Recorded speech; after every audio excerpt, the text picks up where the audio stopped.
El video de los 14 pasos publicado la semana anterior. Todos los lunes voy a estar subiendo una respuesta, una para cada uno de los pasos mencionados en ese video. Recuerden también que los días viernes a las 20 horas, horario de Madrid, está saliendo la serie Siglo por Siglo, donde recorremos la historia de la humanidad, básicamente siglo por siglo, como su título lo indica. El sábado pasado, este último sábado, publicamos un preludio de 25 minutos donde se habla de los 12.000 años anteriores al nacimiento de Cristo. La verdad que es una serie de muy buena calidad, con muy buenas imágenes, con muy buenos datos. Hablamos de historia universal, todos los continentes en paralelo, vamos explicando cómo surgieron las civilizaciones, los procesos políticos, económicos, culturales. Se la súper recomiendo con absoluta sinceridad. Además, como siempre, tratamos de meterle un poquito de humor incluso a los temas más espinosos. Es un documental cada viernes hecho para usted, una serie documental hecha para usted semanal. Se la súper recomiendo con sinceridad. Este viernes entonces, siglo I, así se llama.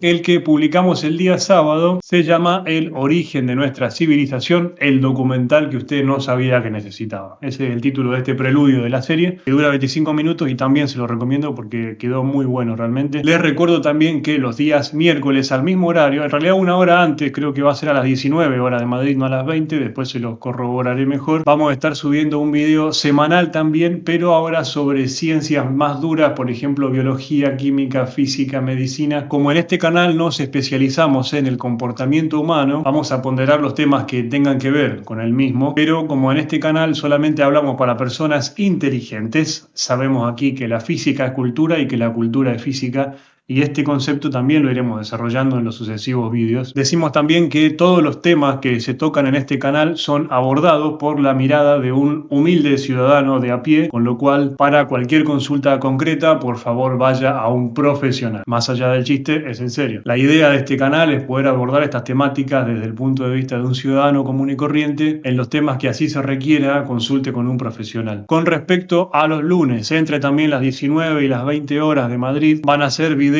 donde les hablo de tú a tú, como este video que están viendo en este momento. Vamos a estar opinando sobre cuestiones de actualidad y no tanta actualidad también. Los de los lunes son videos en los que simplemente hablo, no hay edición salvo un recorte para que quede más dinámico y más compacto. Y en estas próximas semanas estaremos abordando el video publicado recientemente sobre los 14 pasos para controlar a una sociedad, que ustedes lo pueden encontrar en el canal. Estos sucesivos lunes van a ser respuestas mías a mí mismo sobre cada uno de esos pasos. En ese video abordamos de manera irónica también y con un poco de humor aquellas medidas que consideramos que se toman para mantener un control social más estricto. Y en estos videos de los lunes voy a ir respondiendo a cada uno de esos pasos desde mi óptica, desde mi mirada y desde lo que pienso que se puede llegar a generar con eso. El primero de esos 14 pasos se llamaba Promover la adolescencia eterna y va a ser el que vamos a estar desarrollando en el día de hoy. Antes de adentrarnos directamente en este capítulo, les comento que todos los videos que subimos a partir del último, que fue el preludio de la serie Siglo por Siglo,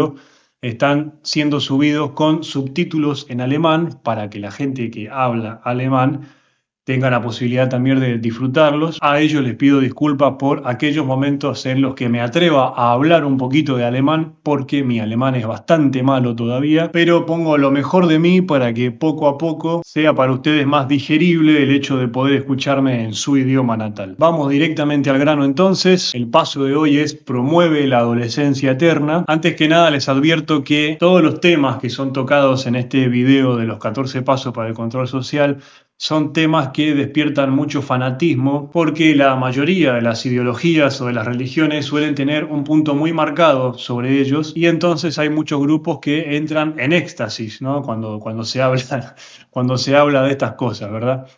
Entonces hay muchos grupos que, digamos, sufren un éxtasis profundo al arrancarse los ojos discutiendo sobre esto para llegar absolutamente a nada, pero lo disfrutan mucho. Entonces, pero en este canal, en el que solamente hablamos para personas inteligentes, no nos peleamos con nadie porque sabemos que eso no conduce absolutamente a nada, y además, por más que tenemos opiniones marcadas, respetamos las opiniones del prójimo. Entonces simplemente lo que hacemos aquí es dar nuestro punto de vista, escuchar el punto de vista del prójimo y entre todos ir construyendo como sociedad algo que más o menos funcione, entre todos investigar como sociedad más o menos cómo funcionan las cosas, ¿no? Aquí no hay fanatismos, aquí no hay extremismos, aquí el único fanatismo que hay es el del respeto al prójimo, es el único fanatismo al que nos adherimos con obsesiva religiosidad. Al mismo tiempo intentamos meter humor, ironía en todos los videos y va con la mejor de las intenciones para que se nos haga todo mucho más ameno a todos.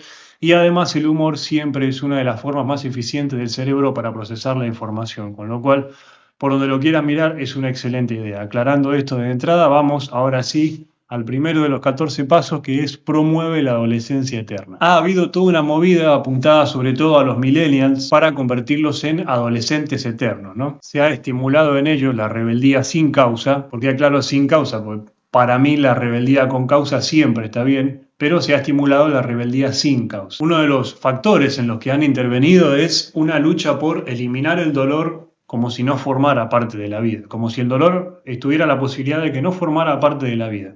Esa idea, ¿no? De hacerles creer que sus padres eran sus enemigos por trabajar muchas horas para poder mantenerlos, como si no tuvieran otra opción, y de que sus madres eran enemigas de la libertad por quedarse en su casa cuidándolos, ¿verdad? Después de generar guerras y dictaduras por todo el mundo durante el siglo XX, llegando ya a los confines de este siglo, los agarraron y les dijeron que lo único que importaba era buscar la libertad, la felicidad y el placer, cosas que son muy, muy bellas, ¿no? Y que a todos nos interesan, ¿no? La libertad, la felicidad y el placer. Pero claro, se busca el concepto de buscar la libertad, la felicidad y el placer a costa de lo que sea, ¿no? A costa de lo que sea. Si tengo que aplastarle la cabeza al que tengo al lado para yo y mi culito, ser feliz, ser libre y explotar de placer, te aplasto la cabeza, pero logro mis objetivos, ¿verdad? Al igual que a los padres de los millennials, ¿sí? Les dijeron que la promiscuidad era amor y que la droga era paz, a los millennials le dijeron que la libertad, la felicidad y el placer consistían en hacer caprichosamente lo que se les ocurriera, perdón por la expresión, lo que se les cantara el culo, sin importar las consecuencias que eso tuviera en el prójimo. ¿Por qué? Porque si tú quieres tomar una decisión que te haga daño a ti mismo y libremente eliges hacerlo, estás en todo tu derecho, no así cuando las consecuencias van al prójimo. Ahí no tienes ningún derecho de ejercer esa libertad. Eso como factor moral, pero después como factor lógico, los argumentos que se tomaban para convencer, el esquema es, dentro del paquete, relacionar todas esas figuras básicas que nos daban precisamente la libertad, la felicidad y el placer, relacionarlas entre sí y convertirlas en figuras negativas, ¿no? Por ejemplo, la figura de una pareja estable, la figura de un padre cumpliendo su rol de padre, la figura de una madre cumpliendo su rol de madre, de tener una creencia o una idea y actuar en consecuencia. Se hizo todo un trabajo en el que se empezó a relacionar el orden y todo aquello que naturalmente siempre buscamos con algo oscuro y esclavizante. Y se empezó a hacer algo muy típico de las ideologías perversas, que se hace desde siempre, pero que en esta época tomó mucho más cuerpo, que es llamar bueno a lo malo y malo a lo bueno. ¿Y cómo se hace esto? ¿En qué consiste ese trabajo? Se hace de la siguiente manera. Frente a algún problema real, tú buscas una causa, ¿no? Una causa para ese problema real, una causa concreta para ese problema real, que parezca la causa de ese problema real, pero que verdaderamente no lo sea. Y que además esa falsa causa de ese problema real sea uno de los pilares que nos sostienen como seres humanos, ¿no? O sea, buscar una falsa causa para un problema real y que además esa falsa causa sea una de las cosas esenciales para la vida humana. O sea, relacionar de manera negativa cosas que están relacionadas de manera positiva. Y esto es muy fácil hacerlo si se sabe utilizar muy bien el lenguaje. Es muy fácil hacerle creer a una persona absolutamente cualquier cosa. Es muy sencillo, sinceramente. Las mayorías no son inteligentes. Y con mayoría no me refiero al pueblo, precisamente. Me refiero al pueblo y a las élites y a cualquiera. O sea, las mayorías no son inteligentes, sean del pueblo, sean de las élites o sean del planeta Júpiter. La mayoría no son inteligentes. No hay tantas personas inteligentes en el mundo, siempre suelen ser las que menos. Y entonces, sabiendo utilizar el lenguaje, es muy fácil convencer a las mayorías de absolutamente cualquier cosa. Como humanidad nos hemos organizado en grupos desde siempre. Hay algunas personas que se han salido de esa norma, pero por lo general suelen ser personas superdotadas, genios, visionarios, muy por encima de la media, y no lo han hecho como un placer el hecho de salirse de la sociedad, o no salirse porque nadie sale de la sociedad, pero sí alejarse un poco de la sociedad. No lo han hecho como un placer, sino como un sufrimiento, una opción de que no les quedaba otra, porque verdaderamente esta gente que está por encima de la media, o sea, el ermitaño que se ha tenido que aislar aunque sea parcialmente, la sociedad no lo ha hecho como un placer, sino por la triste realidad de que no encontraba a nadie de que estuviera a su nivel.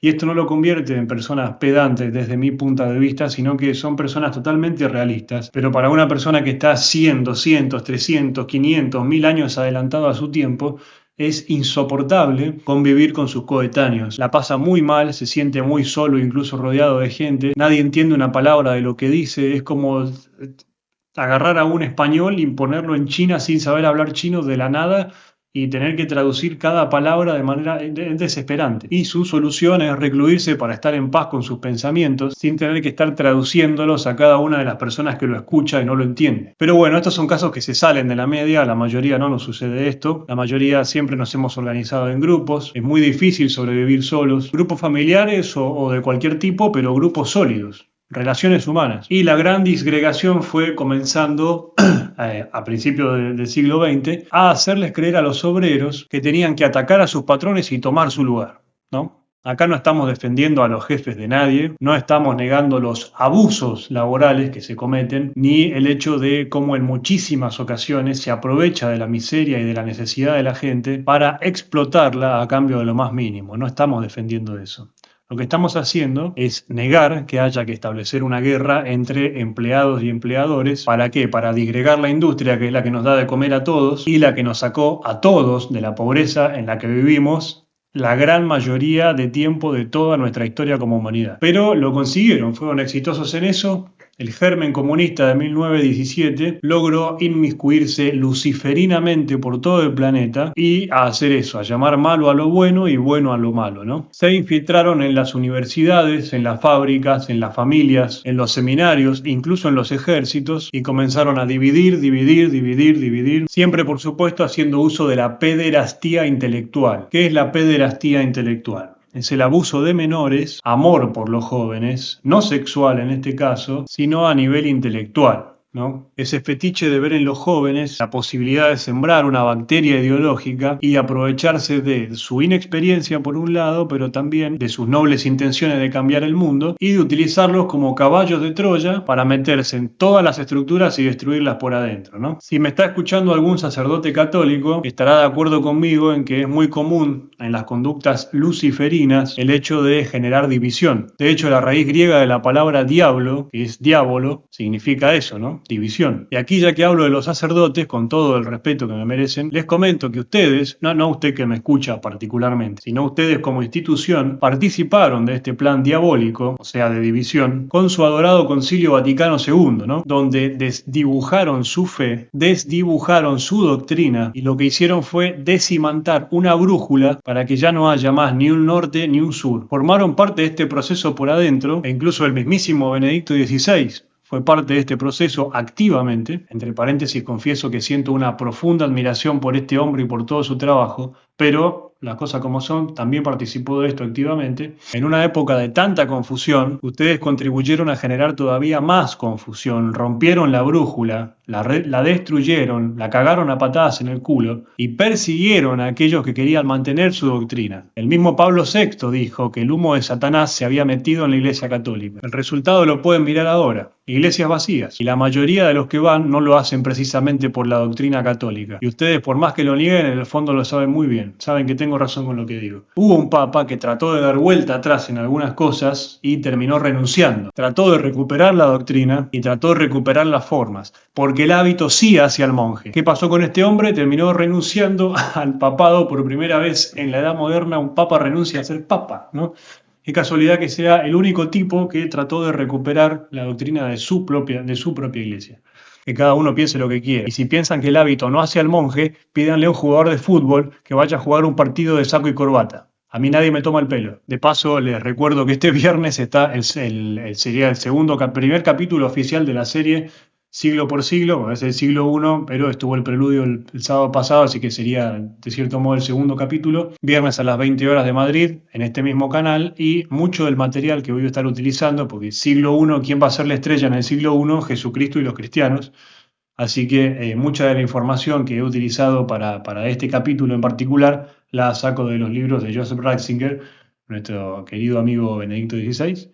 Así que no quería dejar de mencionar eso. Pero volvemos al tema. La Revolución Soviética sirvió para finalizar con una guerra, ¿no? Sirvió para terminar con la Primera Guerra Mundial, con la Gran Guerra, como decían los rusos, con la Gran Guerra. La Gran Guerra. Esta guerra en la que Deutschland, Alemania, decidió de manera muy valiente, decidió perder. Alemania eligió perder esa guerra, decidió perder. Eligió perder esa guerra voluntariamente. ¿Para qué? Para no perder más hombres, para no perder a más alemanes en el frente de batalla. Alemania eligió perder la Primera Guerra Mundial sabiendo todas las consecuencias negativas que eso traería a su país, para no enviar más jóvenes como carne de cañón a un frente de batalla que podía haber llegado a ser eterno. La Revolución Soviética sirvió para terminar con esa guerra y sirvió para esparcir ese veneno de confusión y de totalitarismo por todo el planeta. Siempre, ¿no?, trabajando de la mano con el capitalismo para tener los dos a quien echarle la culpa y con quién competir. Y juntos comenzaron a desdibujar la sociedad, a renombrar todo. A muchos de los sacerdotes que mencioné recién los hicieron desaparecer. Empezaba a estar prohibido creer en Dios, pero también hubieron muchísimos curas que formaron parte de esto y utilizaron los púlpitos para esparcir el veneno luciferino, maloliente y perverso del comunismo. Se infiltraron en los seminarios y generaron así nuevos curas izquierdosos que continuaron con este trabajo de llamar a las cosas por un nombre que no tienen. Después en Alemania apareció un señor de bigote que los puso a todos en vilo, pero se los sacaron de encima en el 45 y a partir de ahí pudieron empezar a hacer literalmente lo que quisieron. Con la creación de la ONU, ese organismo de cara bonita que lo único que buscó fue un gobierno mundial basado en la agenda soviética, siempre de la mano del capitalismo, y ahí tuvieron rienda suelta para transmitir el mismo mensaje luciferiano, pero con dos formatos. Uno a la izquierda del mapa, pero a la derecha, ¿no?, con saco y corbata, bien afeitadito, ¿no?, con un lindo autito, y el otro a la izquierda ideológica, pero a la derecha del mapa, con mucha barba, pelo largo y olor a marihuana. Pero el mensaje era el mismo. Y continuaron con la batalla cultural de llamar a las cosas por un nombre falso. Ya habían generado dictaduras por todo el mundo y ahora de repente empezaron a hablar de democracia. Una a veces muy buena técnica para seguir haciendo lo que querían con el pueblo, pero ahora con una cara bonita. Los mismos que mandaron a muchas generaciones a la guerra, ahora les empezaban a decir a los hijos de estas generaciones que sus padres estaban locos por hacer lo que estaban haciendo, estaban locos también por trabajar por sus hijos todo el día, que sus madres estaban locas por quedarse en casa cuidando del hogar. Les dijeron desde jóvenes que eso es esclavitud. Y claro que el trabajo es esclavitud. Justamente consiste en vender tiempo de vida para encontrar el sustento. Claro que es esclavitud. Se dan cuenta cómo agarran postulados básicos, ¿no?, y los convierten en descubrimientos recientes, descubrimientos de vanguardia, ¿no? Agarran en matemática un postulado, un axioma, es un enunciado que no requiere ser demostrado. O sea, es algo tan básico que no requiere una demostración. Bueno, acá aplican, digamos, postulados de la vida misma y los convierten en maravillosos descubrimientos vanguardistas, ¿no?, y los ponen como una primera plana, como una novedad. El trabajo es esclavitud. ¿Y cuál es la novedad? Ejemplo, tu madre es una esclava por quedarse en la casa cuidando de su familia y de sus hijos y dándole amor a sus polluelos. ¿Eso es esclavitud? Sí. ¿Y? Tu padre era un esclavo por trabajar 12 horas por día en una fábrica y traer guita o por lo menos un pedazo de pan a tu casa. Sí. Y tu padre era un esclavo por ir a la guerra, a pelear por su país y volver con 2 piernas amputadas.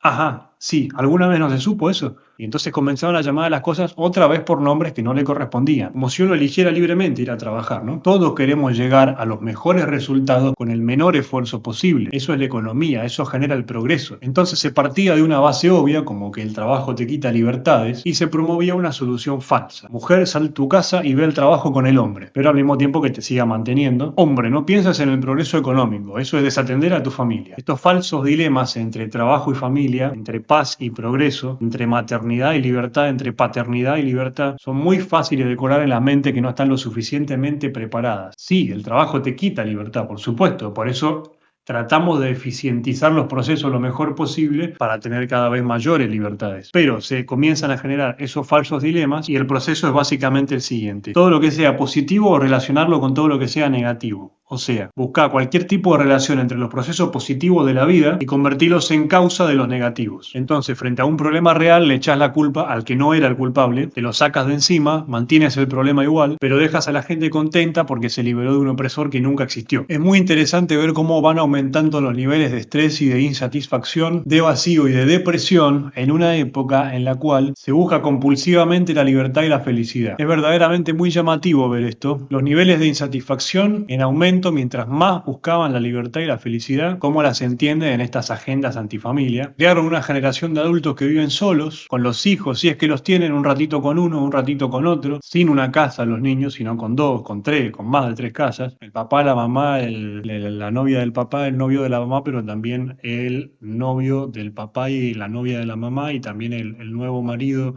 de mamá y la nueva mujer de papá y la amante y el tío y el cuñado. Cero progreso económico, cero ahorro, fragmentación familiar, fragmentación cultural, etcétera, ¿no? Esto no es una crítica a las personas en particular que vivan estas circunstancias. Es muy importante que con estos videos nadie se sienta tocado. Yo mismo formo parte de los errores que aquí critico en muchas circunstancias. Esto no es una crítica personal a nadie, ni a por qué toma las decisiones que toma, ni consigo mismo, ni con sus hijos. Esto es una descripción general y generacional. No estoy acá criticando a quien esté en alguna de las situaciones que yo menciono, porque yo mismo caigo en muchas de estas cosas y he caído en muchas de estas cosas y caeré probablemente en muchas de estas cosas. No es atacar a una actitud concreta, sino a porque generacionalmente se ha promovido esto. Esto tampoco es una promoción de la esclavitud, ¿no? Esto no es una promoción de la esclavitud y de bancarse al lado de una persona que te destruye la vida, sino denunciar a cómo se presentan falsas soluciones para problemas reales. Si el problema era que necesitabas trabajar para mantener a tu familia, lo que hicieron fue sacarte a tu familia y multiplicarte el trabajo y pagarte cada vez menos. Si pasabas mucho tiempo en tu casa para cuidar a tus hijos, te sacaron a tus hijos y te dejaban encerrada en tu casa igual. Y con los hijos de estas generaciones, ¿qué sucedió? ¿Vieron cómo cayeron ustedes en todas esas falsas promesas de egoísmo compulsivo? Repito, acá no estoy haciendo una valoración personal hacia nadie, esto es una cuestión generacional. Promesas de egoísmo compulsivo. Y sus hijos ya tomaron la decisión de que no van a creer en ningún gurú sabelotodo con la bola mágica que venga a darles recetas mágicas de narcisismo. Ya tomaron la decisión de que no son estúpidos, de que aprendieron la lección de los errores que cometieron sus padres. Aquí defendemos y respetamos la libre elección de cada uno. Algo maravilloso es que cada uno puede elegir libremente hacer lo que quiera con su vida, pero nos movemos por dos cosas: por la sacratísima religión del respeto al prójimo y por la humildad del pensamiento científico. Considero que durante varias épocas nos tomaron el pelo y ahora está la posibilidad de revertir. Celebro, yo pertenezco a una generación intermedia entre lo que serían los millennials y lo que vino después. Digamos, pertenezco como que no estoy ni en un grupo ni en el otro, pero celebro que los que vienen después vienen mucho más despiertos intelectualmente que las generaciones anteriores. Veremos qué pasa con eso, pero de base entendemos que la generación de sus papaces, y siempre hablando genéricamente, está sola en monoambientes, sin ahorros, sin familia y todavía esperando las promesas mágicas de egoísmo compulsivo que nunca llegaron a concretarse. Nos vemos el miércoles en Ciencias Casi Duras y el viernes en el primer siglo de nuestro hermoso documental. Gracias y el próximo lunes con el segundo paso.